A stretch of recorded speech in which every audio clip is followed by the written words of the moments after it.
جابر حکمران کے سامنے کلمہ حق کہنے والے۔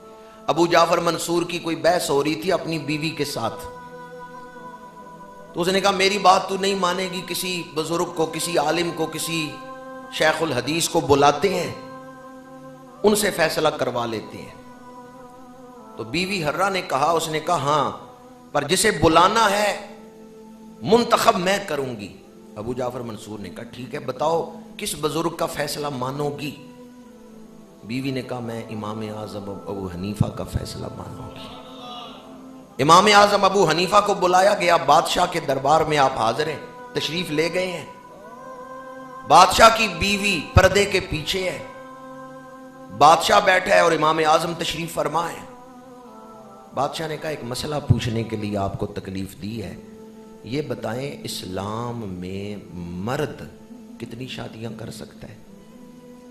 امام اعظم نے فرمایا 4۔ بیک وقت 4 نکاح جائز ہیں، ایک وقت میں 4 بیویاں مرد اپنے نکاح میں رکھ سکتا ہے۔ جب آپ نے یہ مسئلہ بیان کیا تو بادشاہ اپنی بیوی کی طرف متوجہ ہوا، سن رہی ہو؟ جن کا نام تو نے لیا تھا انہوں نے مسئلہ بتا دیا ہے، 4 نکاح مرد کر سکتا ہے۔ امام اعظم نے فرمایا بھی ابھی آدھا مسئلہ ہوا ہے، پورا نہیں ہوا، پورا مسئلہ سن لو۔ ابو جعفر منصور نے کہا پورا مسئلہ بیان فرمائے۔ فرمایا یہ 4 کی اجازت اسے ہے جو انصاف کرنے والا ہو، جو انصاف نہیں کر سکتا، جو ظلم کرنے والا ہے، جو بیلنس نہیں رکھ سکتا، جو اعتدال نہیں رکھ سکتا، جو ہر بیوی کے ساتھ انصاف نہیں کر سکتا، اگر وہ دوسرا نکاح کرتا ہے تو گناہگار ہوگا، اگر وہ دوسرا نکاح کرتا ہے تو گناہگار ہوگا۔ بالعموم ہم کہتے ہیں نکاح کرنا سنت ہے، پر ہر حال میں نکاح کرنا سنت نہیں، کبھی واجب ہے، کبھی سنت ہے، اور کبھی ممنوع ہے، حرام ہے نکاح کرنا۔ جو آدمی نکاح کے حقوق ادا نہیں کر سکتا اس کے لیے نکاح کرنا منع ہے۔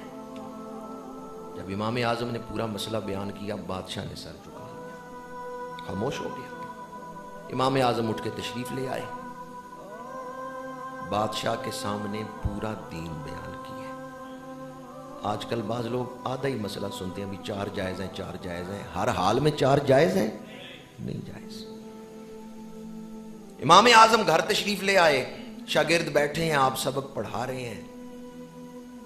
بادشاہ کی بیوی نے 50,000 درم کا تحفہ بھیجا ہے کہ آپ نے بادشاہ کے سامنے حق گوئی سے کام لیا ہے۔ جب بادشاہ کا اس بیوی کا غلام، ملکہ کا غلام آیا نا درموں والا تھیلا لے کے، یہ 50,000 درم آپ کے لیے تحفہ بھیجا ہے ملکہ نے، آپ نے فرمایا واپس لے جاؤ، میں نے مسئلہ بیان کیا اللہ کی رضا کے لیے۔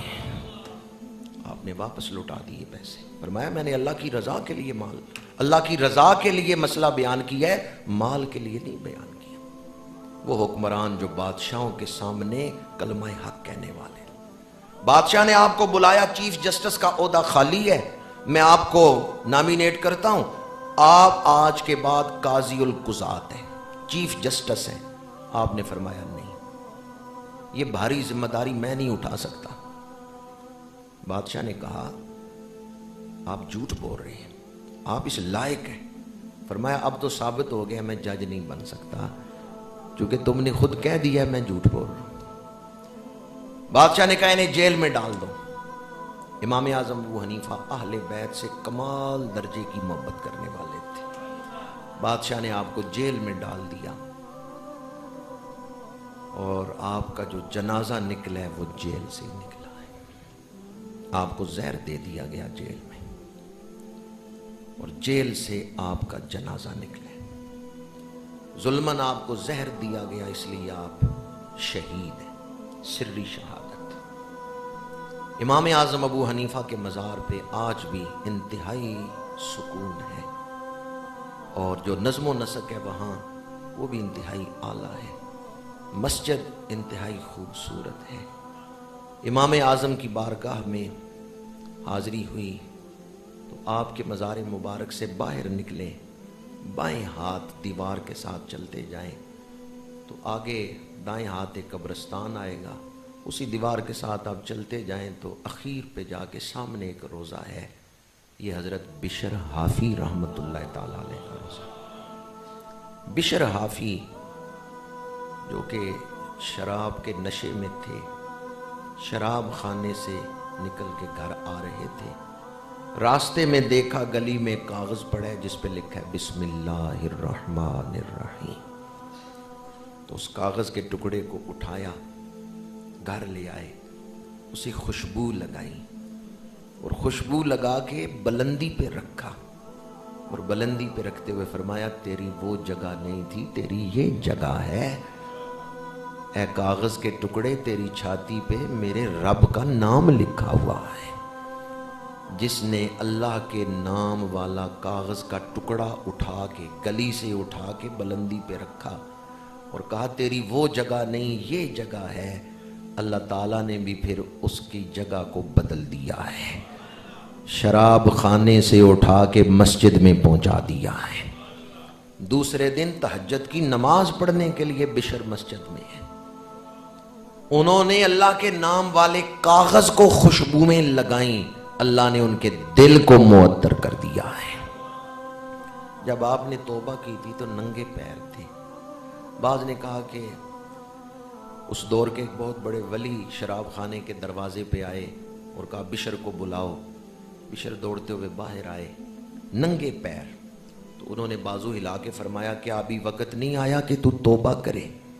تو حضرت بشر نے کہا جی وقت آ گیا میں توبہ کرتا ہوں۔ اس وقت چونکہ ننگے پیر تھے تو ساری عمر پھر ننگے پیر ہی رہے۔ فقہ کے کتنے امام ہیں؟ ان میں ایک امام ہے احمد بن حنبل۔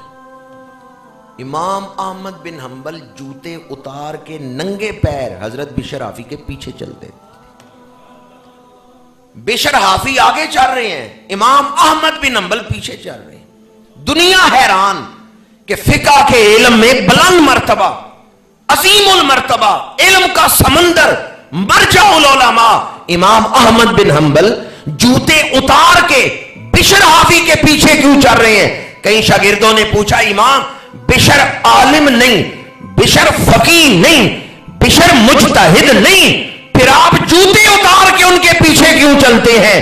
امام احمد بن حنبل نے فرمایا شریعت کے احکام کا علم میرے پاس ہے، شریعت والے کا علم بشر حافی کے پاس ہے۔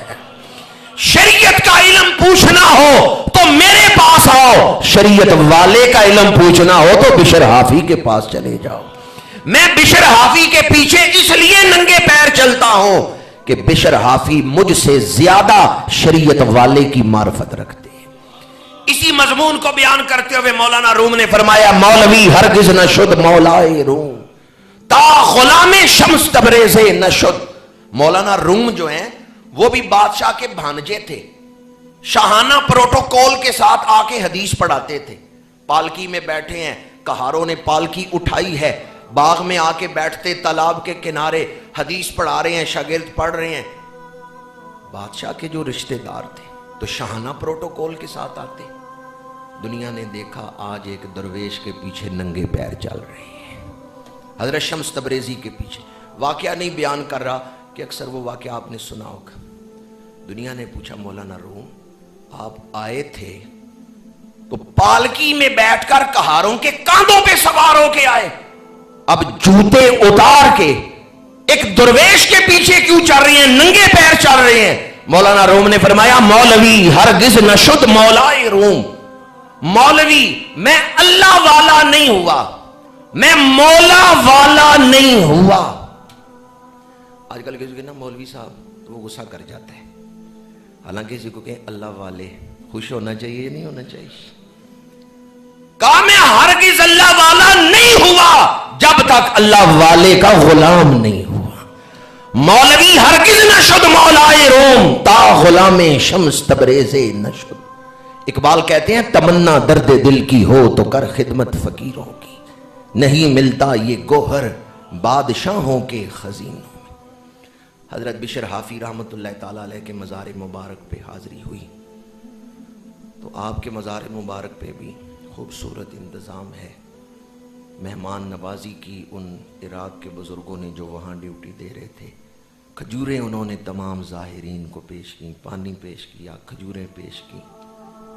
وہاں سے ہم نکلے تو اب جس ہستی کی طرف جا رہے تھے وہ درود شریف کے حوالے سے اور حضرت جنید بغدادی کے خلفاء کے حوالے سے بڑی شان رکھتے ہیں، حضرت ابو بکر شبلی رحمۃ اللہ تعالی۔ حضرت بشر حافی کے مزار سے حضرت ابو بکر شبلی کے مزار کی طرف جائیں تو گلیاں بتاتی ہیں کہ جنگ کیا حالات پیدا کرتی ہیں اور حکمرانوں کے غلط فیصلے قوموں پر کیا اثر انداز ہوتے ہیں۔ حضرت ابو بکر شبلی رحمۃ اللہ تعالی علیہ کے مزار مبارک پہ حاضری ہوئی۔